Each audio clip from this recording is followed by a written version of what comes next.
Oke Pak Emil, bisa dijelaskan terkait biaya pengeluaran masyarakat, biaya hidup masyarakat pada 2022 dan 2023? Jadi terima kasih. Sebenarnya kalau biaya hidup itu tidak ada survei khusus yang kita lakukan, karena survei biaya hidup itu dilakukan oleh kabupaten kota yang menghitung inflasi.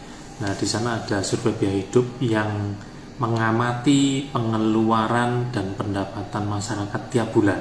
Jadi mulai Januari sampai dengan Desember. Nah, tapi di Trenggalek sendiri ada survei yang hampir-hampir mirip. Cuman kalau disetarakan dengan survei biaya hidup juga mungkin kekurangannya masih banyak. Namanya survei sosial ekonomi nasional. Nah, survei sosial ekonomi nasional itu dilakukan setiap tahun di bulan Maret saja.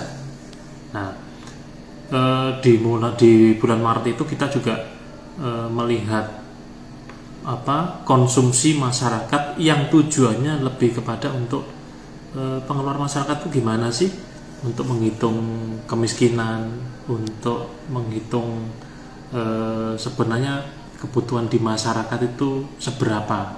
Hanya saja sampelnya tidak terlalu besar, sampelnya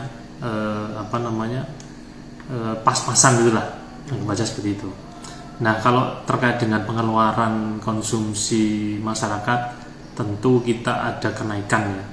Jadi pergerakan kenaikan konsumsi masyarakat itu juga dari tahun ke tahun juga tidak banyak, tapi kalau 2023 dibanding 2022 tentu ada kenaikan. Kenaikan pengeluaran ini apa juga diiringi dengan pendapatan atau penghasilan dari masyarakat yang naik, Pak Emil? Jadi secara teori memang pengeluaran pendapatan yang semakin tinggi itu memicu masyarakat untuk melakukan pengeluaran yang semakin tinggi juga. Artinya biasanya pola-pola konsumsi yang tadinya lebih banyak kepada makanan, semakin ekonomi ini bagus, makanannya semakin berkurang. Atau makanan-makanan yang biasa diproduksi di rumah, ketika pendapatan semakin bagus, itu memicu masyarakat untuk lebih kepada mengkonsumsi makanan jadi. Di ekonomi kami melihat datanya menggunakan data PDRB ya, produk domestik regional bruto.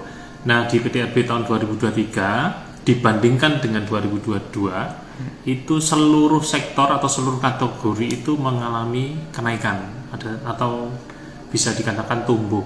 Artinya kalau kita berkaca dari sana, pendapatan per kapita juga naik, artinya bisa disimpulkan bahwa pendapatan masyarakat di Trenggalek juga naik. Secara umum, secara general, penyumbang ekonomi terbanyak kita itu tetap di pertanian. Jadi pertanian itu dari dulu, karena memang kita ini kan wilayah Trenggalek itu wilayah yang memang 40% lebih penduduknya itu menggantungkan penghidupan dari pertanian.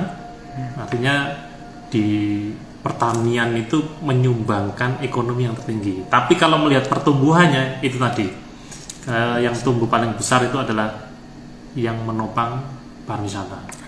Kembali lagi ke pengeluaran ini kan rata-rata per bulan per kapita nih 995.000, ini kan jauh di bawah UMK, Pak Emil ya.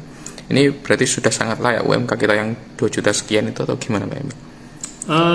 Jadi gini, UMK itu kan di zaman dahulu, di sebelum yang sekarang. Kalau sekarang kan dihitung ada peraturan Menteri Tenaga Kerjanya ya. Nah, di situ ada formulasi, yang formula itu ada faktor dari UMK tahun sebelumnya, kemudian ada pertumbuhan ekonomi, ada rata-rata jumlah anggota keluarga atau rumah tangga, dan lain-lain.